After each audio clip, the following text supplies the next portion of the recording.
Her desire to speak stopped me from waiting for her next move. It told me that I can breathe. I can stop wondering. I could stand at attention and accept her voice as my command. Listen for her plan to the response she has. She said she wants to talk. That kind that only sisters know about, where it's safe to let it out. I said, let's go for a walk. I knew it was bigger than this bedroom, bigger than my assumptions. I've seen that face before and I knew it was saying something. She told me in that voice that demands action, the one that says softly, I am losing traction. It could have just been me though, little girl, always looking for a purpose. But the risk was worth it. I flew into my shoes, opened the door, and said, sister, after you. I remember it was still sunny. 20th was filled, from Avenue B up to K and all the way up the hill. Where we live, it's lots of color and tots, of where can I go when I'm stuck in my thoughts. I love that we're here, and we get to make space to clear out our day for all our teenaged angst. My sister is smiling. I can see she feels it too. There's this place where we sat. I think about it when I try to forget that my sister and I were little girls one time. When we'd follow Mom up and down the same street. The police called it the beat, but we didn't mind. We loved this long road, 'cause we were always together. Imagine 2 little girls and 1 little mother. She'd always have something up her sleeve that we liked. She'd make the longest days short with a comforting night. With the ease of her mind in absolutely no time, Mom would always find a way to keep the goblins away, to keep Sis and I safe, to make sure we could play, to use our imagination and to have good dreams. Mom always knew what we needed, it seems. When things got different, you know how it goes.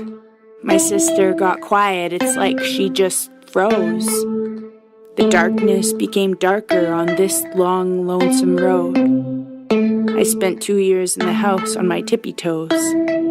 She spent 2 years in her head. We both had nowhere to go. No more talks, no more walks, no more skipping rope. That's around the same time I found my own woes. My sister became my example of strength and grit. The scars on her wrist told me she's passionate. She said they mean she doesn't give a shit, but I know she does, 'cause she doesn't quit. And all that time that she was sad, I learned as much as I can. I found some people who liked me, who extended their hand. They listened to my stories and they helped me make a plan to make something of myself and to make sense of this land. I knew she'd come back when she was ready to speak, but it hurt me to see she thought she was weak. My new friends helped me though. They showed me the smudge. They taught me how to listen and how not to judge. They told me my sister is powerful. I agreed. But then they said I was too, and that I couldn't believe. But eventually I did, because I liked them, and they made me feel heard. They told me their truths, and they stayed true to their word. They got me involved in all sorts of things that I liked.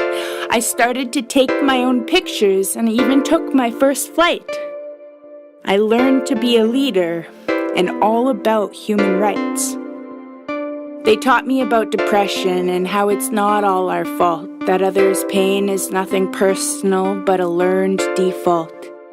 They said that when we're sad, that it mostly takes time for all of those things to fall out of our mind, that we can't believe all the things we think in our heads, that there's a whole world of lessons to discover instead.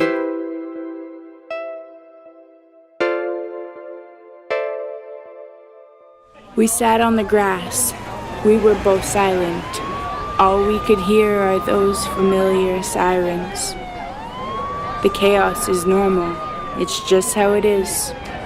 It's how it's always been since we were all kids. We like to watch the people, so that's what we do. We know who's cousins with who and who's in what crew. We know what to wear, and we know what we can't. It's all part of that old 20th Street dance. Those cars that drive slow are here to watch our sisters prance. We need them to know that they don't have a chance. My sister tells me with her eyes that someone is coming. A guy is riding his bike and he's happily humming.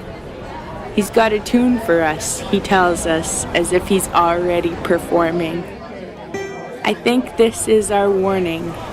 We've made a new friend. He sits on the bench and wrestles his strings, and in no time at all his bad tune begins. He's cheerful, and I see my sis smile, that kind of smile that I haven't seen in a while.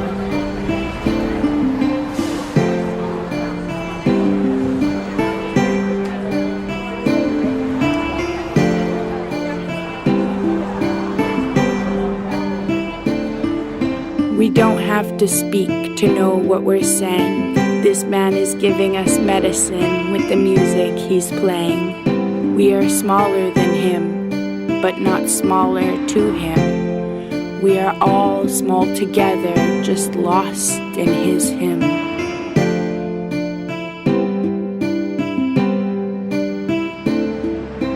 There's some things that just happen, and we don't always know why. But sometimes it makes us dim our own light, like the times we lose a safe place to cry, or somewhere to turn when we just want to know why. There's some things that just happen, and you find all your might, like two little girls who stick together for life. So there's someone to call when you don't want to pretend, like everything's okay and this whole world makes sense.